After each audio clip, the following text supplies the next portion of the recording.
എല്ലാവർക്കും സ്വാഗതം.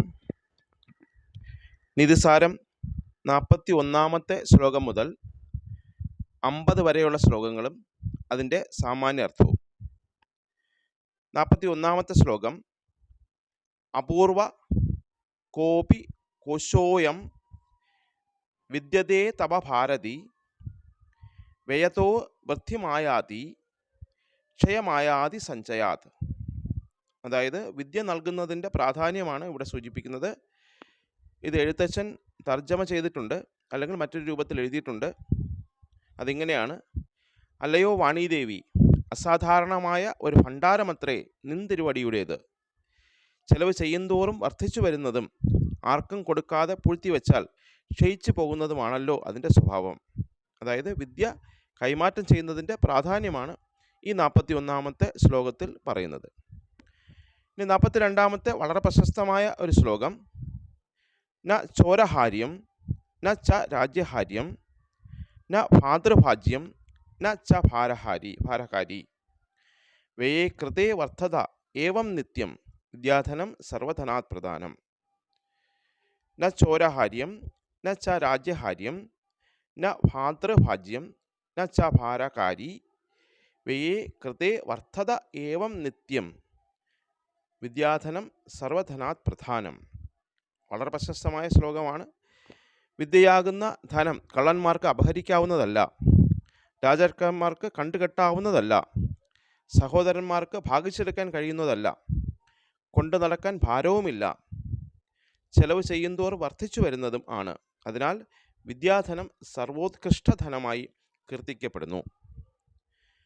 43 ശ്ലോകം മാതേവി രക്ഷതി പിതേവ ഹിതേ നിയുങ്ക്തേ കാന്തേവ ചാഭിരമയന്യ അപനീയഖേദം ലക്ഷ്മീം തനോതി വിതനോതി ചതിക്ഷു കീർത്തിം കിംകിനെ സാധയതി കൽപ്പലദേവ വിദ്യ.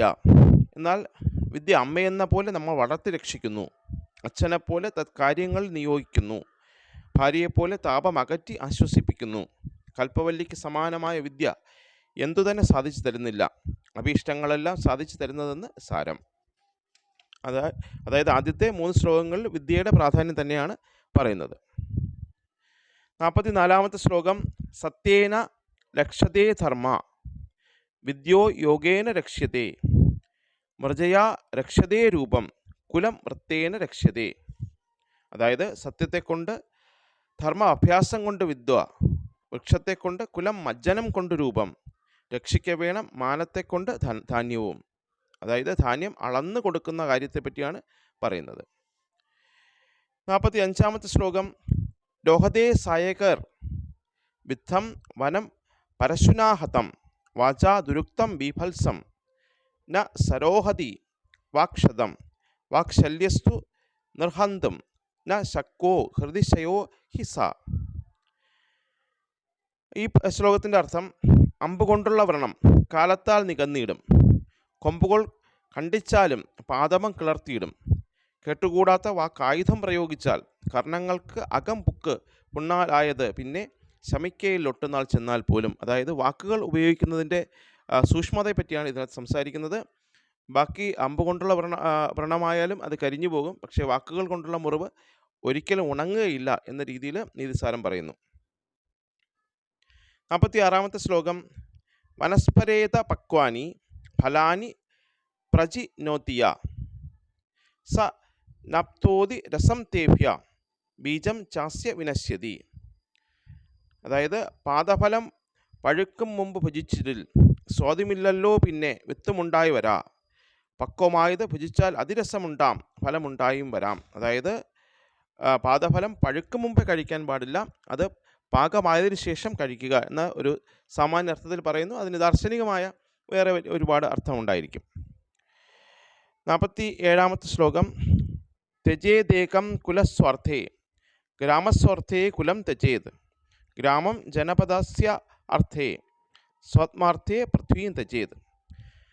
അതായത് ഒരുവൻ തന്നെ കളഞ്ഞും ഒരിടം രക്ഷിക്കണം, ഗ്രഹമൊന്ന് കളഞ്ഞിട്ടും ഗ്രാമത്തെ രക്ഷിക്കണം, ഗ്രാമത്തെ ഉപേക്ഷിച്ചും രാജ്യത്തെ രക്ഷിക്കണം, ഉർവിയെ ഉപേക്ഷിച്ച് മിത്രത്തെ രക്ഷിക്കണം, സർവവും ഉപേക്ഷിച്ച് ആത്മാവെ രക്ഷിക്കണം. എന്തെന്നാൽ സജീവമായിരിക്കുന്ന കാലത്ത് മാത്രമേ ത്യജിക്കാനും ഗ്രഹിക്കാനും കഴിയുള്ളൂ നിതിസാരം പറയുന്നു. 48 ശ്ലോകം.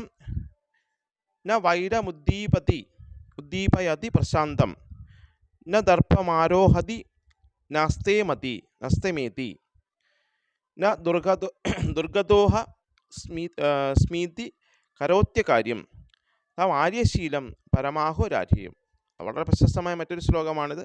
ശാന്തചിത്തനും അന്യരിൽ വൈര്യത്തെ ഉദ്ദീപിപ്പിക്കാത്തവനും അഹങ്കരിക്കാത്തവനും ധീരനും ഞാൻ കഷ്ടത്തിലായി എന്ന് വിചാരിച്ച് ആ കൃത്യത്തിൽ ഏർപ്പെടാത്തവനുമായ പുരുഷനെ ആര്യശീലൻ എന്ന് സജ്ജനങ്ങൾ പറയുന്നു. ന ഉദ്ദീപയതി പ്രശാന്തം ന ദർപ്പമാരോഹതി നാസ്തമേതി ന ദുർഗദോഹ സ്മീതി കാര്യം നാം ആര്യശീലം പരമാഹു രാജ്യോ. ഇനി 49 ശ്ലോകം.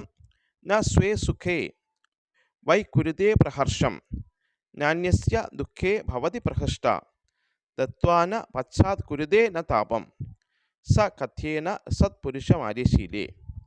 അതായത് സ്വന്തം സുഖത്തിൽ അമിതമായി സന്തോഷിക്കാത്തവനും അന്യൻ്റെ ദുഃഖത്തിൽ സന്തോഷിക്കാത്തവനും ദാനം ചെയ്ത ശേഷം അതിനെപ്പറ്റി ദുഃഖിക്കാത്തവനുമായ പുരുഷനെ ആര്യശീലനെന്നും സജ്ജനങ്ങളെന്നും മഹാന്മാർ പറയുന്നു.